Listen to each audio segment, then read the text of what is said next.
My earliest memories are snapshots tinged with a melancholic blue. Dad, a figure in a faded photograph, tucked away in a dusty album, left before I turned 5. Mom, Anna, became a storm cloud hovering over our tiny apartment. One moment she'd be frantically scrubbing the kitchen floor, muttering about starting fresh. The next, she'd scoop me into a crushing hug, her grip so tight it left me breathless. These suffocating embraces, though infrequent, were the only displays of affection I craved. Mostly, I was a small shadow trailing behind her. She'd flit about the apartment, her face etched with a worry that seemed to have a life of its own. Sometimes, when the worry lines deepened and her brow furrowed, she'd leave me with Mrs. Rodriguez downstairs. When Mom finally returned, the tension would crackle in the air like static electricity. She'd ruffle my hair with a distracted sigh, a gesture that felt more obligatory than loving. Then a fleeting smile would flicker across her face, a glimpse of the warmth I desperately craved. Mom started dating again. Alex, a man with eyes that crinkled at the corners when he laughed, entered our lives. Unlike the whirlwind that was Mom, he moved with a gentle calm. He treated me with a kindness that felt foreign in our tense household. One day, after a particularly humiliating incident with Jessica Miller and her posy at school, I found myself clinging to him on the couch, tears blurring my vision. "Why do they always pick on me?" I mumbled into his shirt, the familiar ache of loneliness constricting my chest. He knelt before me, his eyes reflecting a concern I wasn't used to seeing from adults. "They pick on you because they're insecure," he said softly, wiping away a stray tear. "They want to feel powerful by making others feel small." His words were a balm to my wounded spirit. In that moment, a flicker of hope ignited within me. Maybe, just maybe, things were starting to look up, but hope in my world was a fragile butterfly, easily crushed. Then came Lily, a tiny bundle of joy with eyes that mirrored Mom's. She arrived a year later. Suddenly, I wasn't the center of attention anymore. All the warmth, all the affection seemed to evaporate, replaced by a cold indifference. Mom's focus shifted entirely to Lily, leaving me to navigate the confusing world of childhood alone. At 14, awkward braces, a permanent frizz halo around my head, and a knot of insecurity the size of Texas tightening in my gut. It was also the age when my mom's negativity towards me bloomed into a full-blown weed garden. Take picture day at school. Mom took the day off work to fuss over Lily's pigtails and pick out the perfect sparkly dress. When it came to my turn, a sigh escaped her lips as she rummaged through my closet. "Oh, nothing decent in here," she muttered. Of course, when picture day arrived, Lily looked like a little princess, and I resembled a rumpled dandelion compared to her sunflower. Mom cooed over Lily's photo while mine got a cursory glance and a dismissive grunt. Alex, bless his kind heart, tried to be the positive voice in my life. He'd take me shopping sometimes, helping me pick out clothes that actually fit and flattered me. One day, after a particularly frustrating day with Mom, I found myself clinging to him, the need for comfort overwhelming. "Dad?" The word slipped out before I could stop it. He froze, then a pained expression crossed his face. Mom appeared in the doorway, her eyes blazing. "You have one father, Elena," she hissed, her voice laced with venom. "And trust me, he deserves you." Her words stung like a slap. Alex, sensing the tension, awkwardly ruffled my hair. "Look, it's okay," he mumbled. "It's not okay." I choked out, tears welling up in my eyes. Lily, who had been watching the whole scene unfold with a smug expression, suddenly piped up. "Elena's been bad again, Daddy." She took my candy without asking. 16, the land of first brushes, awkward dances, and a constant knot of nerves in my stomach. Dating, however, was a minefield in my house. Mom had a knack for sabotaging any potential romance before it even sprouted legs. Take Mark, for example. Tall, funny, and with a smile that could melt glaciers. He was everything a teenage girl could dream of. After weeks of nervous texts and stolen glances, I finally gathered the courage to ask him out. He said yes. Excitement bubbled in my chest, a feeling quickly replaced with dread at the thought of him meeting Mom. The night of our date, Mom went into overdrive. She fussed over Lily's bedtime story, making sure it stretched on for an eternity. When Mark finally arrived, looking nervous but sweet, Mom greeted him with a smile that didn't reach her eyes. "Elena never cleans her room," she announced casually as if discussing the weather. "You might find socks and pizza boxes under that mountain of clothes." My cheeks burned like they were on fire. Mark gave a nervous chuckle, but the awkward silence stretched like a bad joke. The rest of the evening was a disaster. Mom kept making snide remarks about my weight, my taste in music, even my choice of college. By the end of the night, Mark practically ran out the door, leaving me feeling like a deflated balloon. The story repeated itself with a few unfortunate guys after that. Each time I brought someone home, Mom would turn into a master of backhanded compliments and subtle digs. My self-confidence took a nosedive, and any potential relationship fizzled out faster than a wet firecracker. 18, the age of college applications, nervous goodbyes, and a fierce determination to break free from the suffocating grip of my childhood. Senior year became my mission control, a strategic plan to launch myself into a world where Mom's negativity couldn't reach me. College applications became my weapon of choice. I spent hours hunched over the kitchen table, pouring my heart and dreams onto those pristine white pages. Every acceptance letter was a victory, a tiny shard of hope chipping away at the wall Mom had built around me. Of course, she didn't make it easy. When I announced my acceptance to a university across the state, her reaction was a masterpiece of passive aggression. "Oh, Elena," she sighed, shaking her head. "So far away. How will we ever see each other?" It was a question loaded with guilt, but I wasn't falling for it anymore. "We can video chat, Mom," I said, my voice steady. "Besides, there are these things called airplanes." Alex, my ever-supportive anchor, was thrilled for me. "This is amazing, Elena." He beamed, pulling me into a tight hug. "I'm so proud of you." His words were a warm hug on a cold day. He may not have been my dad by blood, but he felt more like one than the man who walked out on us all those years ago. College was a revelation. Surrounded by people who didn't know my family history, I finally felt like I could breathe. I blossomed in a sea of new experiences, challenging myself academically and forging friendships that felt genuine and supportive. 27, the land of adulting, spreadsheets that never seemed to end, and a tiny apartment that felt like a palace compared to my cramped childhood bedroom. Life, for the most part, was good. My job as an economist kept my brain buzzing, and David, my amazing boyfriend for the past few years, brought a warmth and laughter into my life I hadn't known before. One evening over takeout Thai food and a bottle of wine, David dropped a bombshell. "So," he said, looking at me with that goofy grin I adored, "I think it's time we met each other's parents." My stomach lurched. Meeting David's folks was easy, a breeze even. They lived in a cozy house with a backyard that smelled like freshly cut grass, and they welcomed me with open arms. His mom, Sarah, practically smothered me in hugs, and his dad, Michael, spent the entire evening cracking jokes that had me snorting into my napkin. They were warm, funny, and genuinely interested in getting to know me. It felt normal, a word I never dared associate with family dinners in my past life, but the thought of David meeting my, interesting family filled me with dread. How could I explain the years of emotional neglect, the constant jabs, the suffocating negativity? I told him everything. The fights, the tears, the way Mom had chipped away at my self-esteem for years. Lily, unsurprisingly, hadn't gotten any better, now a master manipulator who knew exactly how to push my buttons.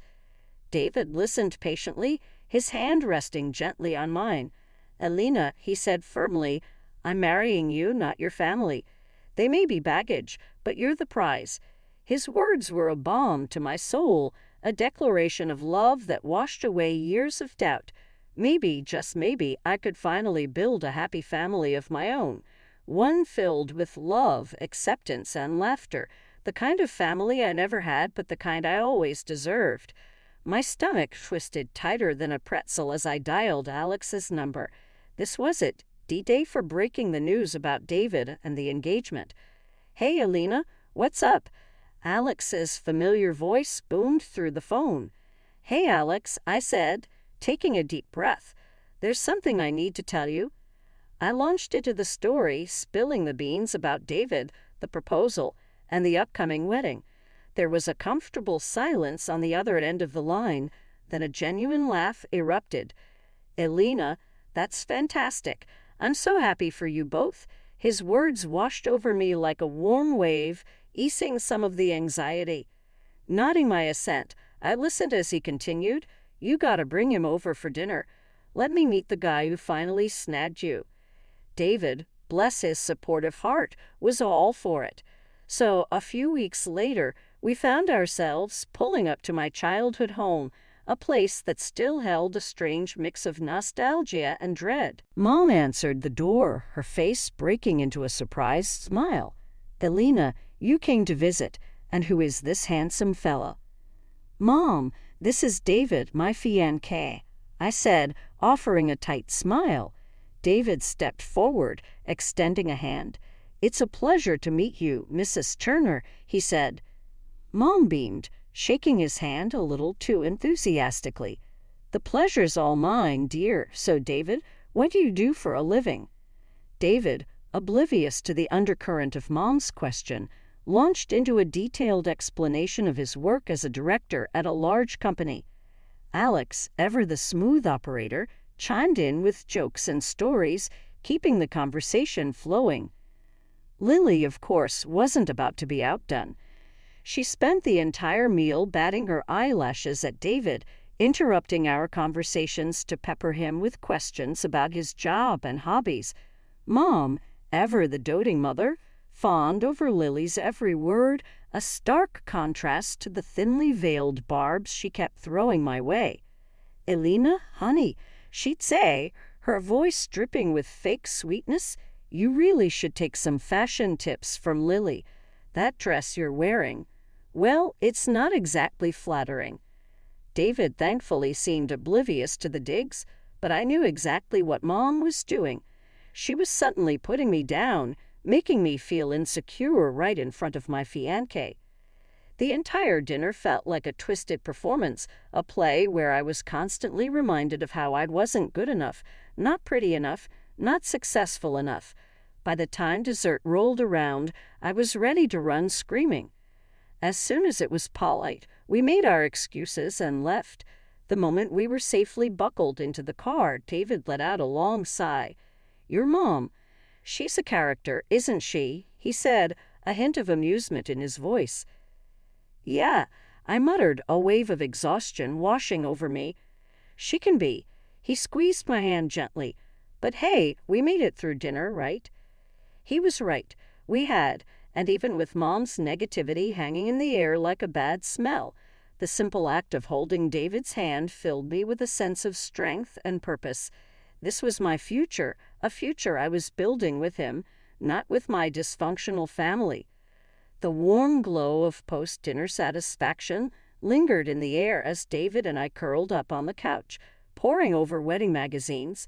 We envisioned a small, intimate ceremony in a charming vineyard, surrounded by the people who loved and supported us. It was perfect. Then, the next morning, the dream shattered into a million pieces. My phone buzzed with David's name, his usual cheerful ringtone replaced by a ringing that sent a shiver down my spine. "Alina," he said, his voice tight with a mix of anger and disbelief, "we have a problem." My stomach lurched. "What's wrong?" I asked, my voice trembling. He took a deep breath. "Your mom." The blood drained from my face. "What did she do this time?" David explained, his words hitting me like punches. "Mom, the ever-reliable manipulator, had somehow unearthed his work phone number. Instead of a congratulatory call, she unleashed a verbal tirade that would make a sailor blush. Apparently, in her twisted world, I was the epitome of inadequacy, ugly, dull, and lacking any social graces. It didn't stop there. She'd even dragged Dad into it, dredging up his abandonment years ago like a weapon. But the pièce de résistance. She suggested David ditch me and turn his sights on Lily, claiming my younger sister was the epitome of beauty and brains. Fury boiled up inside me, a hot, venomous rage. How dare she? How dare she try to sabotage my happiness yet again? David, bless his heart, was furious too, but he channeled his anger into something unexpected, a plan, a crazy, audacious plan that was equal parts risky and thrilling. "We expose her," he said, his jaw clenched. "We set a trap." The plan was audacious in its simplicity. David would call Mom back, pretend to be swayed by her words, and arrange a meeting to discuss this ludicrous proposal. His goal was to record this entire conversation on his phone. David made the call, his voice smooth and convincing. Mom, completely oblivious to the web she was about to walk into, readily agreed to meet him for coffee. A nervous laugh bubbled up from my chest. This was it. Operation Momzilla Takedown was a go. The outcome was uncertain, but one thing was clear. I wasn't going to let my mother dictate my future any longer. This time, the tables were turning, and I was ready to play for keeps. I decided to attend their meeting. The thought of confronting Mom, especially disguised as a stranger, sent shivers down my spine. But the anger simmering inside me, the anger at her constant negativity and her attempt to sabotage my happiness, was a powerful motivator. Back in my comfy jeans and a worn-out t-shirt, I slipped into a corner booth at a bustling cafe across the street from our designated meeting spot. Thick black glasses perched on my nose completed the disguise, transforming me into a nondescript observer. Butterflies danced a frenetic jig in my stomach as I watched Mom saunter into the cafe, a triumphant smile plastered on her face. She spotted David at the pre-arranged table in a private room, her smile widening further. This was it. Operation Momzilla Takedown was officially underway. David, bless his tech-savvy heart, had discreetly turned on the dictaphone on his phone. Meanwhile, I heard their entire conversation in the immediate vicinity. Their conversation started innocently enough, with David playing the part of the interested suitor. Then Mom, completely ignoring his phone, launched into her diatribe. "You know, David," she began, leaning in conspiratorially, "between you and me, Lena just isn't wife material." My blood ran cold. The woman who was supposed to be my mother, the woman who was supposed to love and support me, was bad-mouthing me to a complete stranger. "She's, well, a bit simple," Mom continued, her voice laced with fake sympathy. "Not very pretty either, if you know what I mean." David, to his credit, kept his face impassive, simply nodding along and murmuring non-committal phrases. Inside, I knew he must be fuming.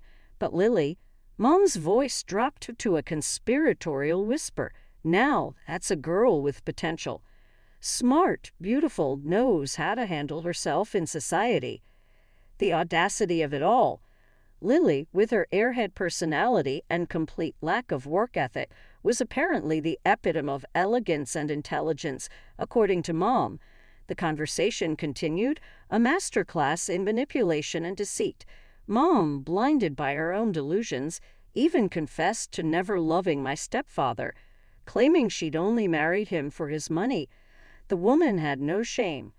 Finally, after what felt like an eternity, Mom stood up, her face radiating self-satisfaction. "Well, David, it was lovely meeting you. Think about what I said," she purred, patting his hand with a perfectly manicured nail as she walked out of the cafe. I could only shake my head in disbelief. "So, what now?" I asked, my voice tight. David pulled me into a hug, his touch a source of comfort amidst the swirling storm of emotions. "Now," he said, his voice firm, "we expose her." The air crackled with tension as I walked into my childhood home that weekend. Mom's smile was a mile wide, radiating a smugness that set my teeth on edge. "Alina? Honey, you won't believe it," she gushed, the words tumbling out before I even had a chance to say hello. "What's that, Mom?" I asked, already bracing myself for a bombshell. "David," she declared, her voice dripping with a sickening satisfaction, "decided to see reason. He's leaving you and marrying Lily." My heart did a little stutter, but I forced a smile. "That's great, Mom. Really happy for them." My stepdad, bless his perpetually confused soul, cleared his throat. "Leaving her? But I thought they were getting married." Lily, who had been lounging on the couch like a pampered cat, snorted a laugh. "Apparently not, Dad. Alina just wasn't good enough for him." Shocker. I ignored her snide remark, my eyes locked on Mom's triumphant face. "It was showtime, actually, Mom," I said, my voice surprisingly steady. "David's right here." Just then David walked in, a sly grin plastered on his face. His presence sent a collective gasp echoing through the room. "Hi, everyone," he said, his voice smiling, just in time for a little family fun. He pulled out his phone and pressed play. The room fell silent as Mom's voice, dripping with malice, filled the air. The conversation from the cafe played in its entirety, her diatribe about me, her praise for Lily, the shocking confession about my stepfather. The color drained from Mom's face with each passing sentence. Stepdad turned a shade of pale white, his jaw slack with disbelief. As for Lily, her bravado crumbled, replaced by a terrified whimper. When the recording ended, a deathly silence descended upon the room. Then my stepfather exploded. "You lying snake," he roared, his voice shaking with fury. "You married me for money all these years." Mom, for the first time in my life, looked genuinely lost, tears welling up in her eyes, but they were overshadowed by the storm brewing in my stepfather's face. "I want a divorce," he declared, his voice thick with anger. "Get a lawyer?" The room imploded. Mom and Lily burst into tears, their wails a cacophony of misery and self-pity. David, bless his heart, looked as comfortable as a fish out of water caught in a hurricane. Amidst the chaos, I felt a strange sense of calm. The truth, ugly and raw, was finally out in the open. The years of unspoken hurt, the manipulation, the lies, it all spilled out, shattering the facade of our dysfunctional family. The following weeks were a blur of tear-choked sobs from my stepdad and icy stares from Lily whenever our paths crossed at the grocery store. Mom, the architect of this whole mess, retreated into a self-imposed social media blackout. As for me, I felt strangely hollow. The anger that had fueled me for so long was gone, leaving a gaping hole that needed filling. One sunny afternoon, David found me curled up on the couch, mindlessly flipping through wedding magazines that now seemed like dusty relics from a bygone era. "Hey," he said, his voice laced with concern, "you all right?" I managed a weak smile. "Yeah, just thinking. Everything just feels so different." He squeezed onto the couch beside me, pulling me into a hug. "It is," he admitted, "but hey, different can be good. A chance to start fresh, you know." His words were a gentle nudge in the right direction. Maybe he was right. Maybe the mom-shaped void in my life could be filled with something new, something exciting. A spark ignited in my chest. "So," I said, a mischievous glint in my eyes, "what do you say we do something crazy?" David's eyebrows shot up. "Crazy, like what?" "How about a road trip?" I suggested, a grin spreading across my face. "Just us, a map, and the open road. No expectations, no timelines, just pure adventure." "You and me at road trip," he declared, and so our plans took a sharp turn. The meticulously planned vineyard ceremony morphed into a spontaneous cross-country adventure. We packed a beat-up camper van with essentials, copious snacks, a killer playlist, and a well-worn copy of On the Road. and hit the road with no destination in mind, only the promise of new experiences and shared memories. Fast forward a year, and David and I were standing at the altar, exchanging vows under a canopy of fragrant flowers. It wasn't the elaborate ceremony I'd once envisioned, but it was perfect. Instead of a disapproving mother, my stepdad, recently divorced and estranged from Lily, walked me down the aisle. The tears in his eyes were a mixture of pride and regret, and as he squeezed my hand, he muttered, "You know, kiddo, I always knew you'd find your happily ever after." Life after the wedding settled into a comfortable rhythm. David and I built a life together filled with laughter, love, and the occasional road trip adventure. My stepdad became a regular visitor, regaling us with stories from his travels and dropping not-so-subtle hints about wanting to be a grandpa. With a laugh, I'd reply, "Don't worry, you'll